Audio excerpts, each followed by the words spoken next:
The earth magnetic field at a certain place has a horizontal component 0.3 Gauss and the total strength of the magnetic field is 0.5 Gauss. The angle of dip is, angle of dip हमसे पूछा गया है। तो situation कुछ इस तरीके की हमें क्वेश्चन में दी हुई है कि ये है अर्थ का मैग्नेटिक फील्ड का हॉरिजॉन्टल कंपोनेंट जिसको हम BH से रिप्रेजेंट करते हैं, की वैल्यू हमें दी गई है 0.3 Gauss, ठीक। और टोटल इंटेंसिटी वो हमें यहाँ पर दी गई है, टोटल इंटेंसिटी वो हो जाएगी 0.5 Gauss। जो B की वैल्यू हमें दी गई है B इज इक्वल टू वो है 0.5 Gauss, ठीक। और डेफिनेटली ये हमारा एंगल ऑफ डिप होगा जिसको हम डेल्टा से रिप्रेजेंट कर रहे हैं, ठीक। एंगल ऑफ डिप हमसे यहाँ पर पूछा गया है और ये हमारी वर्टिकल डायरेक्शन होगी, ये हमारी वर्टिकल डायरेक्शन होगी। तो इस डेटा से यूज करके हम डेल्टा निकाल सकते हैं। तो हम जानते हैं कि B H is equal to B cos delta, B H is equal to B cos delta लिख सकते हैं।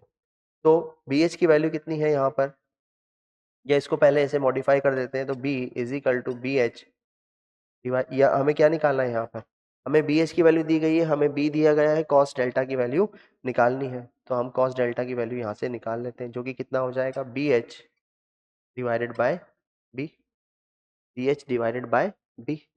तो cos delta is equal to कितना हो जाएगा, कॉस डेल्टा की वैल्यू बी एच जो कि है 0.3, ये हो जाएगा 0.5। क्लियर। हमें कैलकुलेट क्या करना है, हमें कैलकुलेट करना है 10 डेल्टा। बेसिकली हमें 10 डेल्टा कैलकुलेट करना है। कॉस डेल्टा की वैल्यू आ चुकी है तो यहाँ पर एक ट्राइंगल हम लोग बना लेते हैं।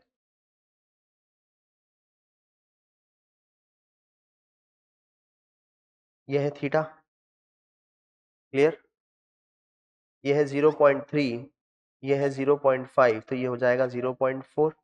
तो इससे क्या हो जाएगा, इससे वैल्यू आ जाएगी 10 delta is equal to 0.4 divided by 0.3, 0.4 divided by 0.3, यानी कि एंगल ऑफ डिप की वैल्यू आई delta is equal to 10 inverse 4 divided by 3, और यही हमारा फाइनल आंसर होगा। तो ऑप्शन सी हमारा करेक्ट ऑप्शन होगा।